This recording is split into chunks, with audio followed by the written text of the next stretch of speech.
right, y'all. Welcome to the Scott Horton Show. I am the director of the Libertarian Institute, editorial director of antiwar.com, author of the book Fool's Errand, Time to End the War in Afghanistan, and I've recorded more than 5,000 interviews going back to 2003, all of which are available at scotthorton.org. You can also sign up for the podcast feed. The full archive is also available at youtube.com/Scott Horton Show. All right, you guys, introducing Michael Tracey, this time writing for Real Clear Politics. Democrats' dubious impeachment subtext of treason. It was a spotlight the other day on antiwar.com. Welcome to the show, Michael. How are you doing? I'm doing great, Scott. Thanks. I just mentioned this to you off air, but I'll repeat it for posterity. I've listened to your stuff going back years. I don't know for how long. So. Oh, that's great. To be with you.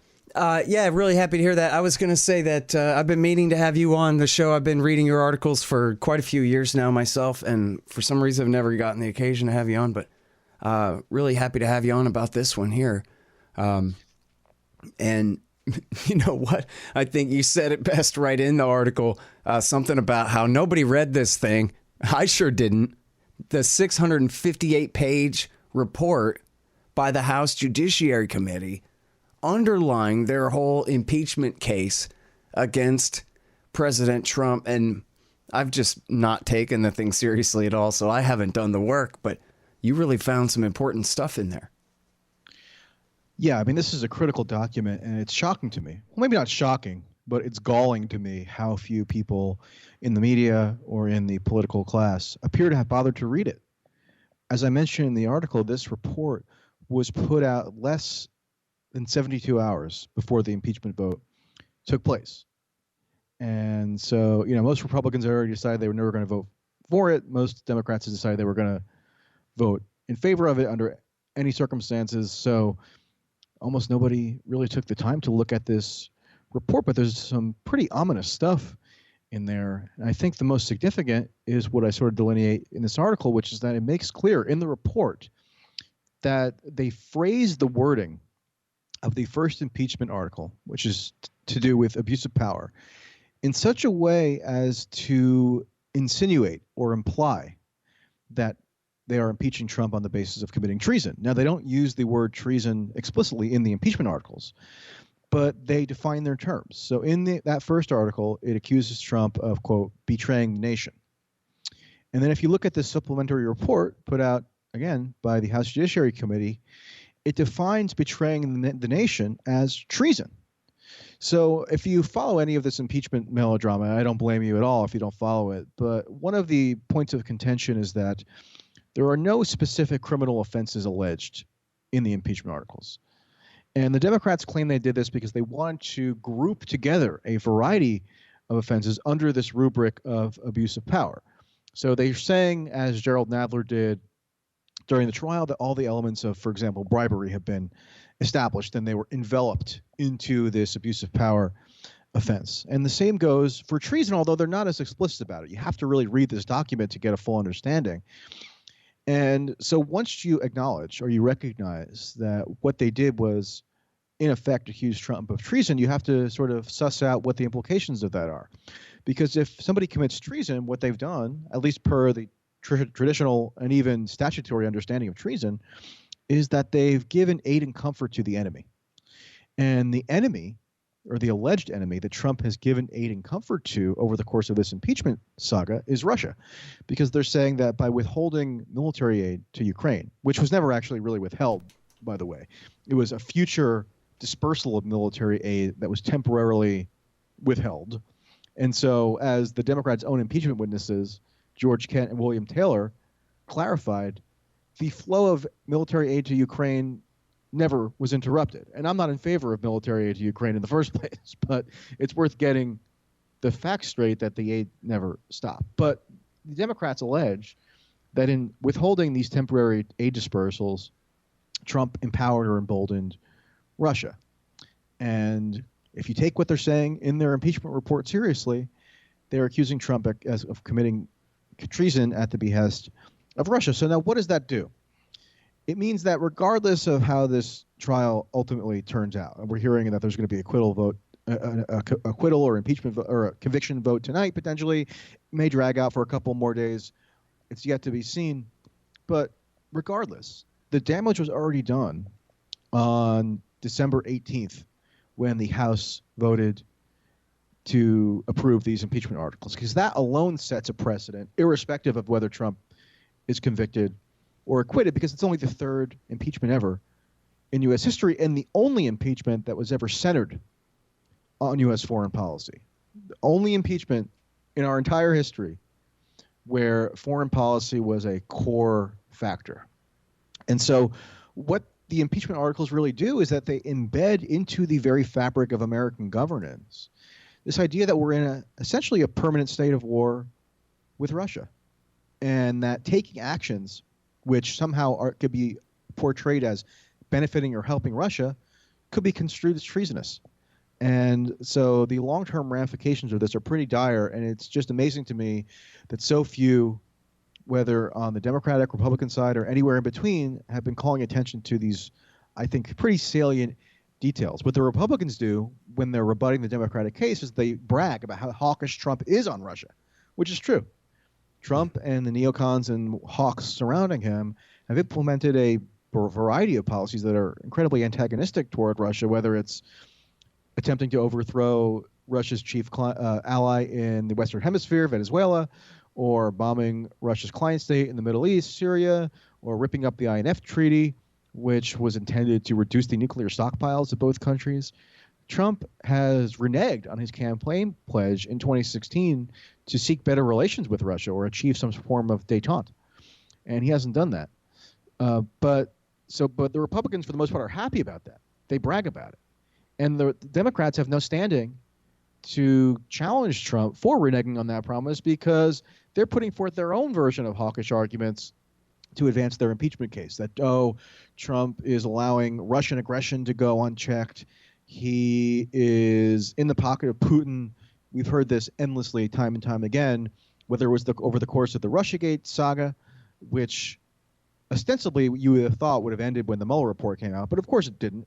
It just took on a different permutation with this impeachment episode.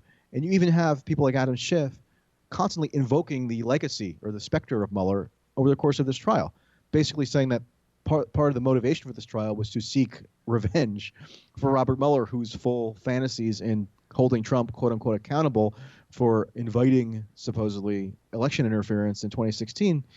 Adam Schiff says that never went adequately punished. So this is the way that they chose to enact or exact that punishment.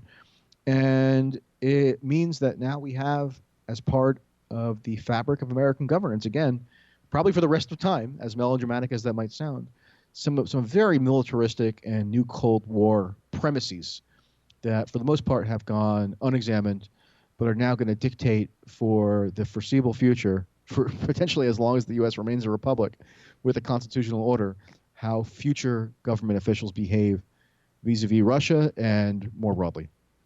Yeah.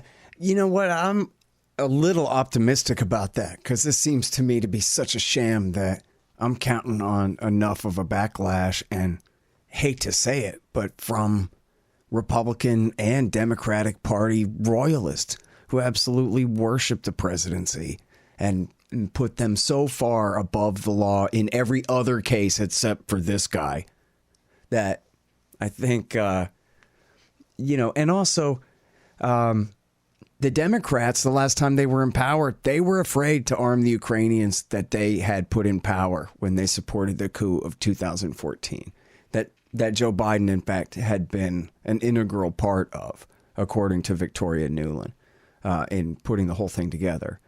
And then Obama chickened out on arming these guys when they started a war against the people in the East.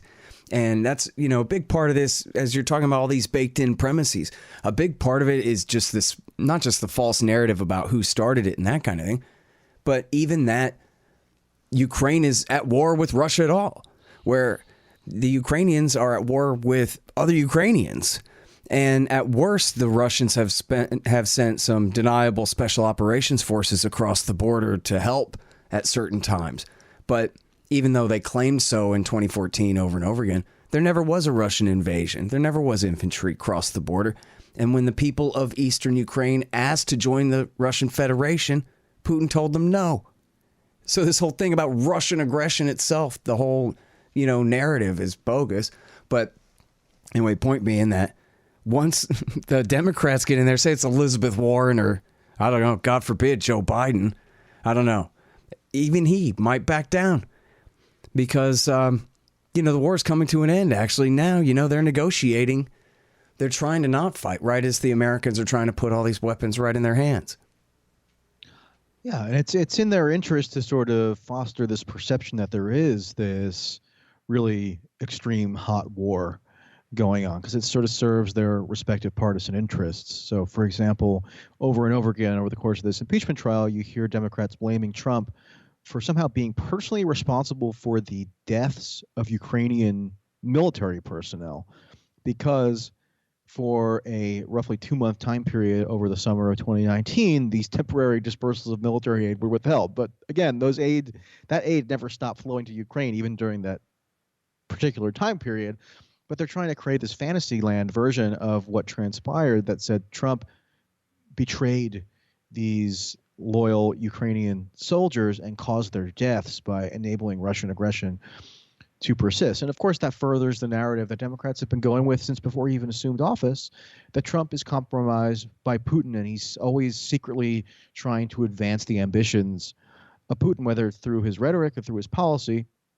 And while Trump's rhetoric at times can be somewhat conciliatory toward Putin, the action policy-wise shows a totally different story. But Democrats have it as in their interest to continue depicting Trump as this Russian pawn. And likewise, like I mentioned, Republicans have an interest in puffing Trump up as somebody who's really tough on Russia. That's what they are bragging about in general and even within the impeachment trial itself. So the version of events that you just laid out, stemming back to 2014 with regard to Ukraine and the coup and the subsequent potential involvement of Russia to the extent that actually occurred, that's never going to be rationally presented by either side. Right. Yeah, it hasn't been addressed at all, right? Yeah, because they're too wrapped up. Yep. They're too wrapped up in their domestic political narratives to ever give that adequate representation. And meanwhile, in case people have a real question about this, the Russians could march to Kiev in about a week if they wanted to conquer all of Ukraine. There's nothing that the Ukrainian military could do about it. And it's highly doubtful that the Americans would truly go to war to prevent that if it came down to it. And it's also highly likely that if that ever did happen, it would be in reaction to America illegally overthrowing the government for a third time over there or something like that. Yeah, exactly. But again, it's all about sort of constructing these fanciful scenarios that enhance whatever domestic political position they're taking. So I don't even think some of the most ardent Cold War hawks would demand a ground war in Ukraine in the event of a true Russian invasion. Although who knows with some of these people. But having that specter exist allows them to advance their domestic political objectives. And so any reasoned understanding of foreign policy has been totally missing from this impeachment spectacle. And it's and the lack of, because look who the Democrats trotted out as their key witnesses over the course of the testimony. Like you think it's a sham. I agree to some extent, but I also thought that it was important to follow it closely just to understand what has been presented to the American public as the exemplars of rational, or what they sometimes call official, quote unquote, U.S. foreign policy that Trump supposedly thwarted. So they put out these figures like the two I mentioned, William Taylor and George Kent, and Lieutenant Colonel Vindman, who's now this supposed hero, Marie Yovanovitch, who is the ambassador, Fiona Hill. All of these people are tried and true Russia hawks. And what they're saying is because Trump temporarily offended their sensibilities with regard to how U.S. policy should be oriented toward beating back, quote, Russian aggression, that means he did something impeachable. And it sort of exalts these people as the guardians of what Schiff and many others are calling official U.S. foreign policy. Yeah. So I would think that the democratically elected president has a mandate to conduct U.S. foreign policy as he sees fit. And if you don't like it, you can vote him out, or you can hold him accountable in a variety of other ways. But they're now implanting this logic where U.S. foreign policy exists as this sort of untouchable and streamlined force within the permanent bureaucracy of government. Right. And if the president does something to thwart it or undermine it, then he is committing a high crime or misdemeanor. Well, and it's amazing, too. I mean, in this context, we have no treaty with Ukraine whatsoever. And even if it was a NATO country like Latvia, the notorious Article 5 of the NATO alliance treaty says that the other nations will do something. And it's deliberately vague right there. Weasel words, even when it comes to defending Germany or France. When it comes down to it, we will decide whether we're willing to trade Houston and New York City and Denver for what they've got. And so, but meanwhile, here Ukraine is the furthest thing from a true ally and is, essentially ruled by an illegal junta that America put in place by way of coup d'etat. So it's completely ridiculous in this context. But as you said, that's not part of the story. The part of the story is, if anything, history began when Russia invaded Crimea and conquered it and has been aggressing ever since, but no more details than that. Yeah, and this impeachment has been so suffocating that there's just been no room for anybody, virtually anybody, to provide a countervailing perspective. Because, again, if you provide a countervailing perspective from the standpoint of Trump being excessively antagonistic toward Russia and perpetuating this new Cold War, then you're a Trump apologist. If you provide a perspective about Trump actually being antagonistic and belligerent toward Russia, then you're also then you're just a pro-Trump reflexive defender of his. The one exception I have to point out, and I'm sort of following her around in New Hampshire as we speak, is Tulsi Gabbard, who voted present on the impeachment articles and did so not because she was seeking to absolve Trump of culpability for his wrongdoing. In fact, she simultaneously put out a censure resolution highlighting other more egregious abuses of power that Trump has committed in the domain of foreign policy, and also that she could not endorse what everybody with half a brain, I would think, would have known, that this impeachment process was fatally flawed and had baked into it so many of these untested, militaristic new Cold War premises that totally countervail the core themes of what she's campaigning on. So I've been gratified that there is at least one person with some degree of stature in the political scene who has sort of had the discernment to recognize some of the adverse consequences of what's transpiring and isn't exclusively motivated by pure partisan interests. Yeah. Well, as long as we're talking about that, I wonder if it just seems to me like her big weakness is not just in not going far enough in opposing the entire war on terrorism, which is the correct position, but also in going far enough in, like, say, for example, she's great on opposing all this Cold War garbage, but what about telling the truth about it all? What about saying and explaining that, look, this is all Hillary Clinton's husband's fault?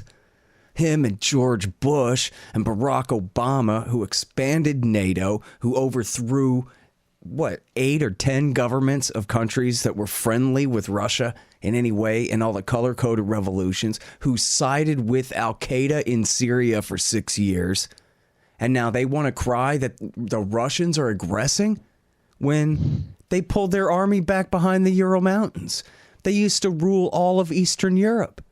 These are the good guys who overthrew the communists for us. What the hell are they talking about? It's wrong. It's not true. And if she would say that, I think she would get a little bit more mileage than, it's almost like the difference between Ron and Rand, If you don't contradict the premise, you're not going to get very far saying, well, yes, there's a crisis, but we shouldn't do anything about it, Yeah, that's a fair point. Although, on the other hand, I was at a number of her events last week where she started her town hall by talking about the doomsday clock going closer to midnight, by talking about how the Cold War has contributed to the deterioration of U.S.-Russia relations, stemming from Trump's belligerent foreign policy actions, but also from this domestic obsession that we have with calling everybody a Russian conspirator. And in the context of the American political scene, that's an interesting and singularly, I think, unique contrast that she's trying to generate, because it was on that same day that you had Adam Schiff ranting on the floor of the Senate as the lead impeachment manager, talking about how, if stuff to the effect of, he was quoting Tim Morrison, who was this former National Security Council official under Trump, who in impeachment testimony said that the reason why this aid to Ukraine is so necessary is because we're giving them aid so they can fight Russia over there and we don't have to fight them here, which of course implicit in that premise is that there's some threat of Russia invading the mainland United States.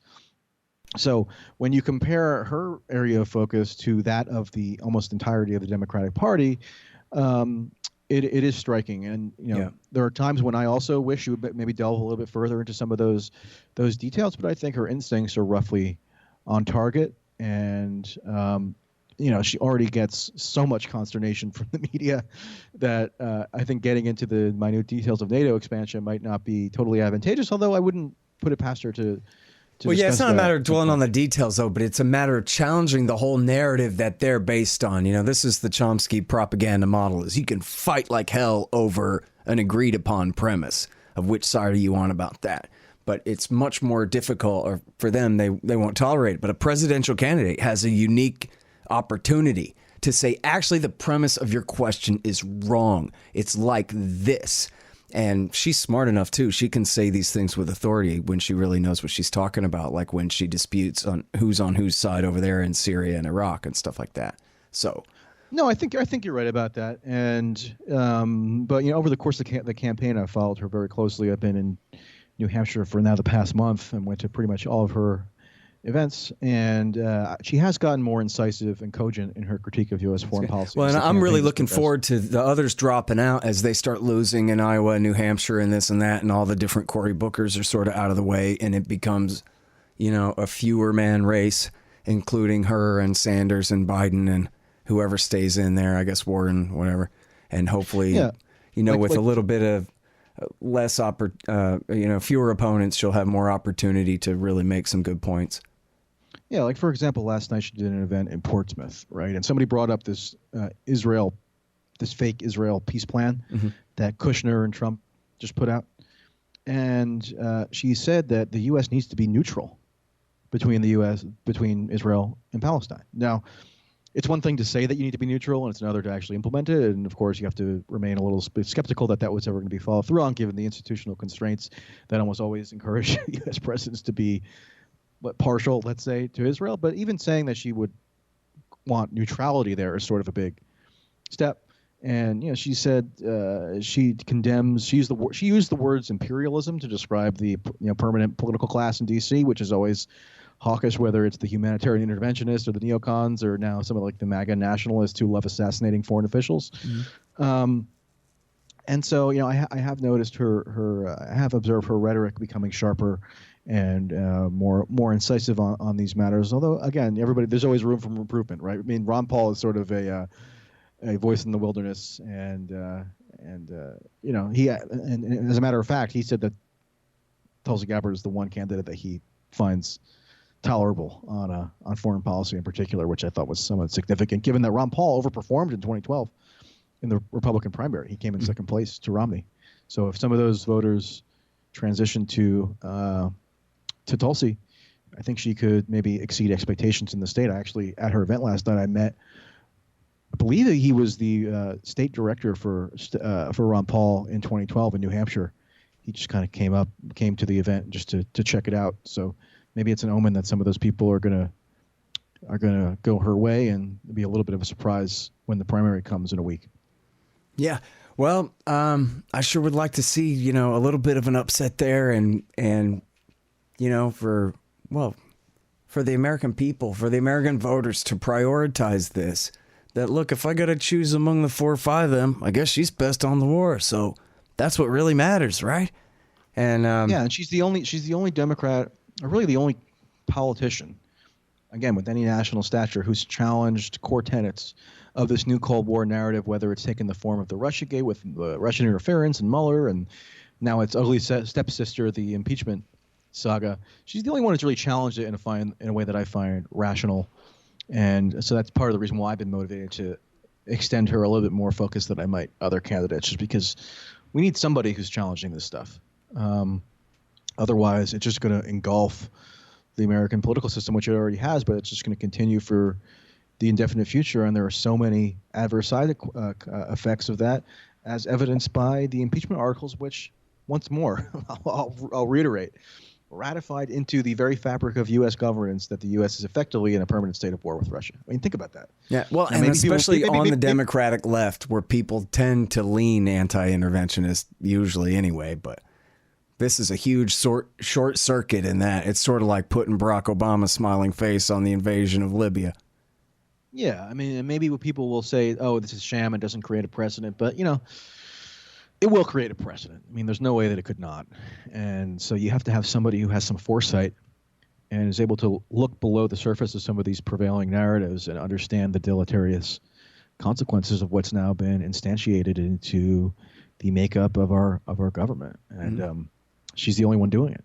Hold on just 1 second. Be right back. So you're constantly buying things from Amazon.com. Well, that makes sense. They bring it right to your house. So what you do, though, is click through from the link in the right-hand margin at scotthorton.org, and I'll get a little bit of a kickback from Amazon's end of the sale. Won't cost you a thing. Nice little way to help support the show. Again, that's right there in the margin at scotthorton.org. Hey, y'all, check it out. The Libertarian Institute, that's me and my friends, have published 3 great books this year. First is No Quarter, The Ravings of William Norman Grigg. He was the best one of us. Now he's gone, but this great collection is a truly fitting legacy for his fight for freedom. I know you'll love it. Then there's Coming to Palestine by the great Sheldon Richman.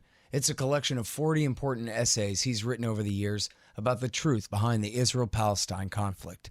You'll learn so much and highly value this definitive libertarian take on the dispossession of the Palestinians and the reality of their brutal occupation. And last but not least is the great Ron Paul, The Scott Horton Show Interviews, 2004 through 2019. Interview transcripts of all of my interviews of the good doctor over the years on all the wars, money, taxes, the police state, and more. So how do you like that? Pretty good, right? Find them all at libertarianinstitute.org/books. You need stickers for your band or your business? Well, Rick and the guys over at thebumpersticker.com have got you covered. Great work, great prices, sticky things with things printed on them. Whatever you need, thebumpersticker.com will get it done right for you. Thebumpersticker.com. You know, it's funny, there's this old Bill Moyers quote from the Bush years where he says, you know, something that's really changed in our time is that the delusional are no longer marginal.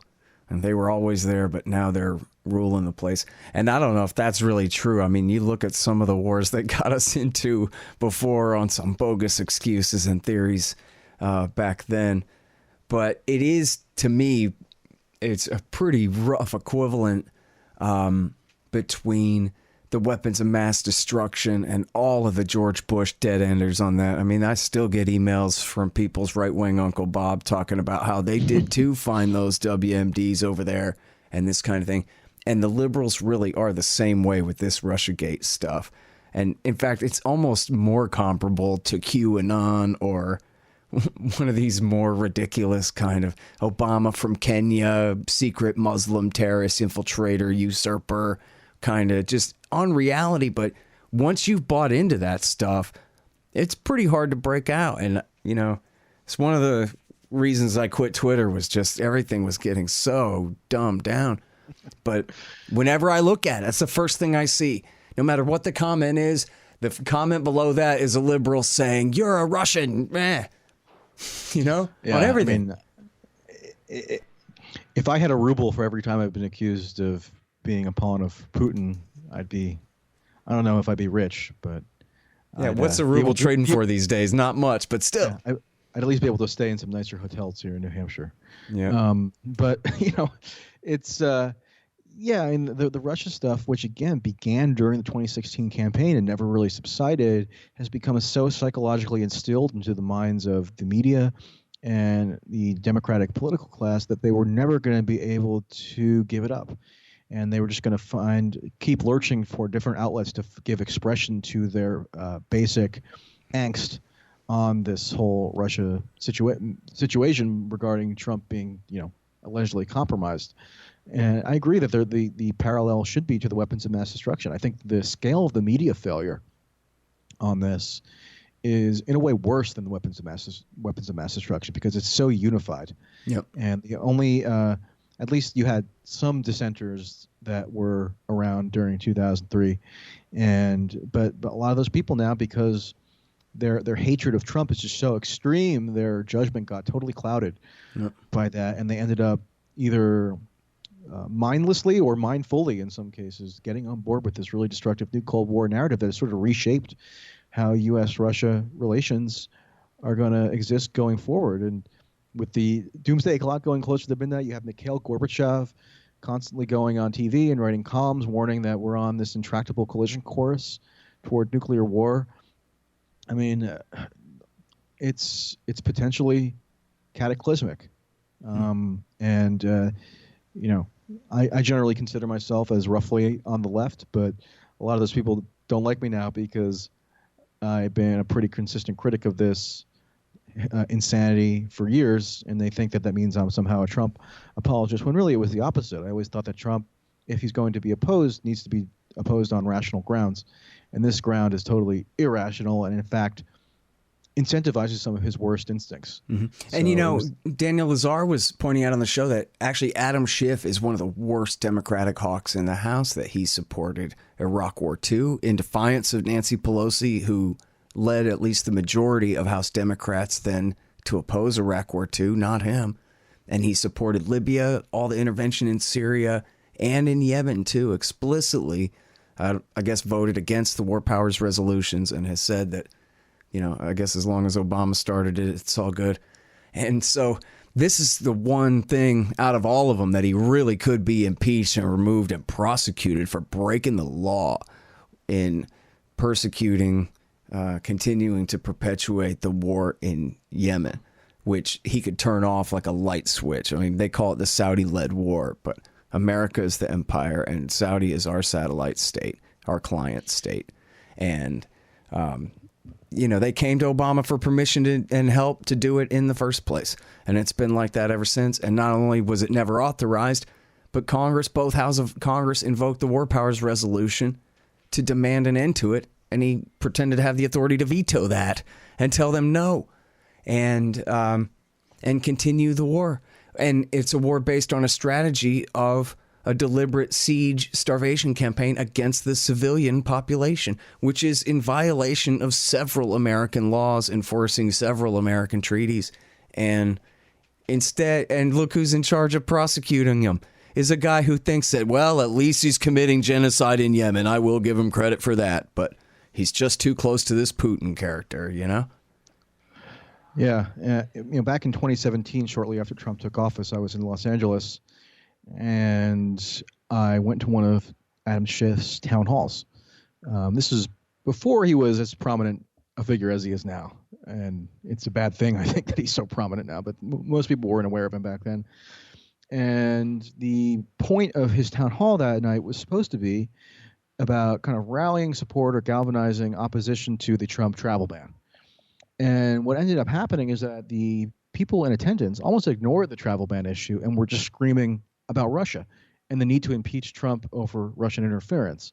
And so I knew then, and that's when it was crystallized to me. I think this was February of 2017, that of course they were going to impeach Trump on something to do with Russia at some point. It was a foregone conclusion in my mind after witnessing that, knowing what the pressures were on him and the rest of the Democratic coalition, especially in some of these affluent districts like the one he represents in Hollywood, where you have these sort of political hobbyists who spend every day following the latest development on Mueller and Roger Stone, Michael Cohen, and now Lev Parnas and all this stuff. So I knew right away that's what was the course they were going to go with. But I said to myself, you know what? I know that Adam Schiff was a key proponent of the initiation of this Yemen war in 2015. You can go back and look at his statements at the time when that was launched. And so I tried to ask him about it and asked him to explain why he was abetting the immiseration and really genocide of Yemenis. And of course, he didn't answer the question. He ran away. He didn't want to talk about it. And so if that doesn't tell you something about the priorities of these people who have been the champions of impeachment, I don't know what will, because that really is a grave offense of the kind, like you mentioned, that somebody could, you think, be impeached for, but they ignore it. And, Adam Schiff, he's a long history of hawkish foreign policy views. And even just days before the impeachment vote took place in December, he voted to approve the mammoth war defense appropriations bill that allowed Trump to create his own new branch of the military, Space Force. So obviously, if you have to kind of question whether they really think that he's compromised by Russia if they're willing to give him appropriations to start a brand new branch of the military. I don't know why you would give a Russian pawn that kind of power. So you have to, their rhetoric is meaningless. You have to look at what they're actually doing. Yeah, well, and that was the whole thing all along, too, was, wow, if this guy really is a Russian agent, you'd think that Mueller would try to hurry up and not leave him sitting there with a nuclear football for years on end while he's getting to the bottom of this case. Apparently, he's not too worried about it for some reason. But he wouldn't tell us that. He kept the case going and wouldn't tell us that he had nothing on the president until the last day, finally, when he turned in his report and resigned. Yeah, exactly. But when you put it that way, it just heightens the absurdity of the entire farce. Yeah, the whole thing is an obvious hoax. And back to the Hollywood liberals. I love that story. All the Hollywood liberals pressuring Adam Schiff that enough about the Mexicans. Let's talk about Russia, and that this is pressure from below on him, making him, conform to their narrative in a sense. Anyway, that's really impressive to me. And it reminds me that Phil Ox, Love Me, I'm a Liberal. You ever seen that or heard that song? Yes. Yeah, I mean, boy, it just says it all, doesn't it? Yeah, it really does. I mean, look at the people who are leading who are the impeachment managers. You have Adam Schiff from Hollywood. You have Gerald Nadler from Lower Manhattan.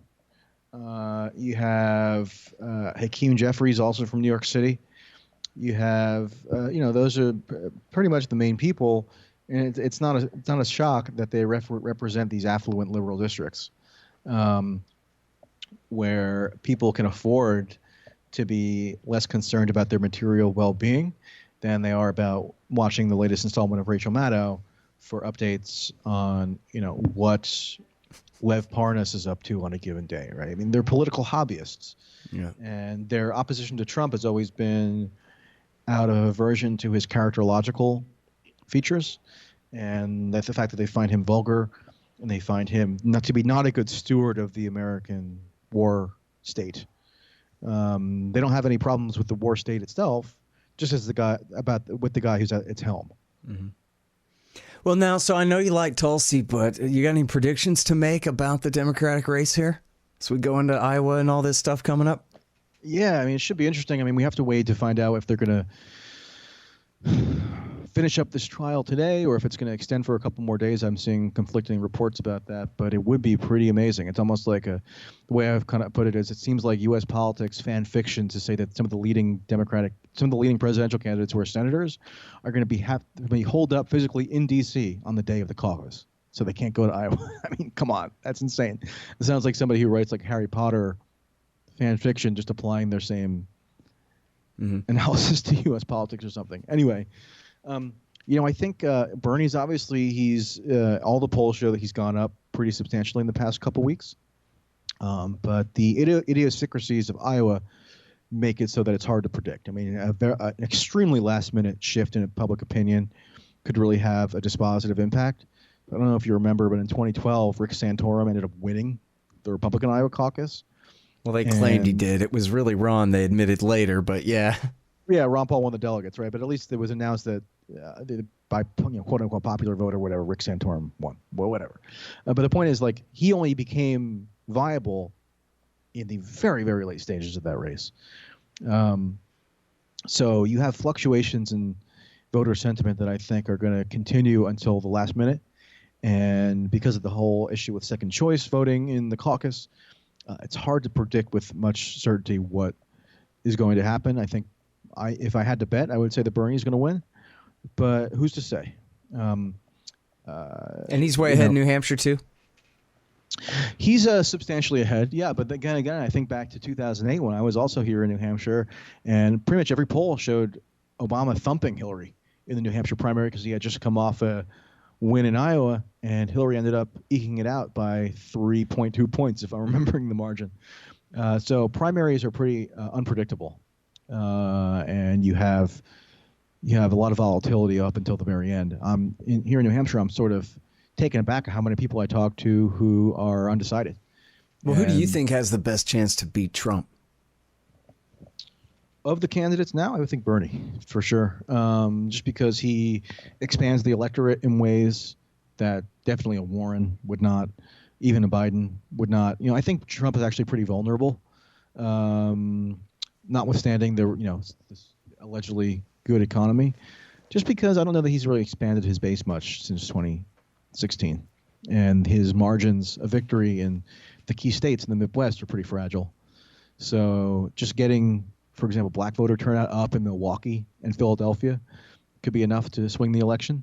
And Hillary was a uniquely terrible candidate, which is why her black voter turnout in particular was depressed under her.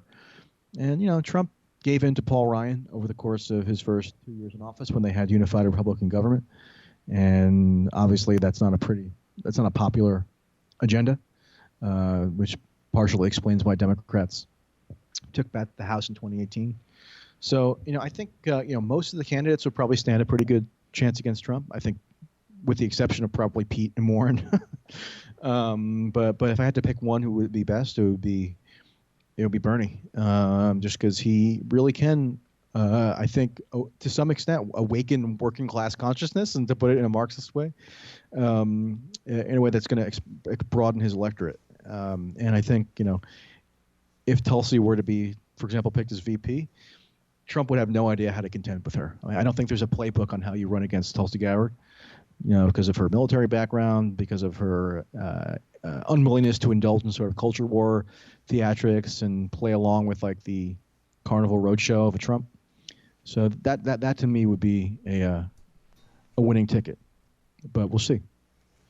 Yeah, I think that makes a lot of sense. It was really Trump's margin of victory were those Reagan Democrats who, crossed the aisle and voted against their labor union bosses just for cultural issues more than anything else, right? And it seems like somebody like Bernie Sanders, who really is on the supply side, it ain't the owners, it's the producers, the labor types that he really does prioritize and always has.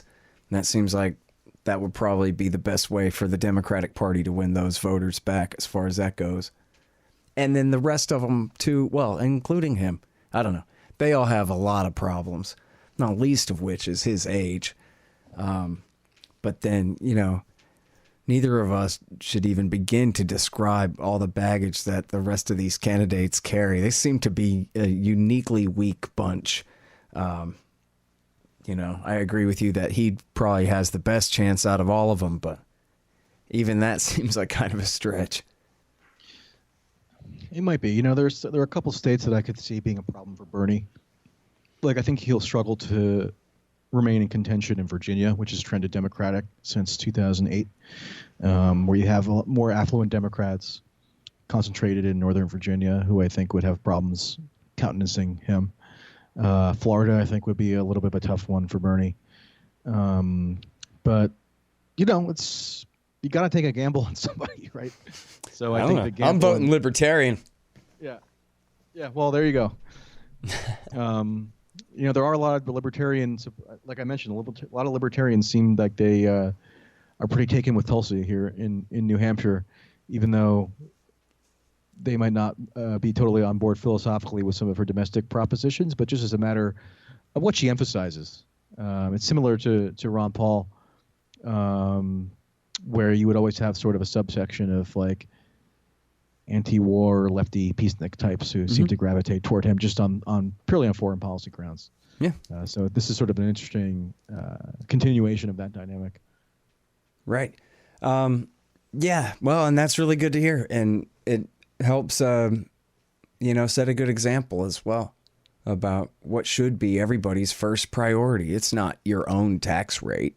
It's where that money is going, killing innocent people, man. This is what has to be first things first, Yeah, I would agree. Yep. All right, you guys. Well, I really appreciate you coming on the show and talking about this stuff with us. Hope we can do it again. All right, yeah, I enjoyed it. All right, you guys. That is Michael Tracey writing for Real Clear Politics. And this very important article is called Democrats' Dubious Impeachment, Subtext of Treason. And, as he said, he leans left.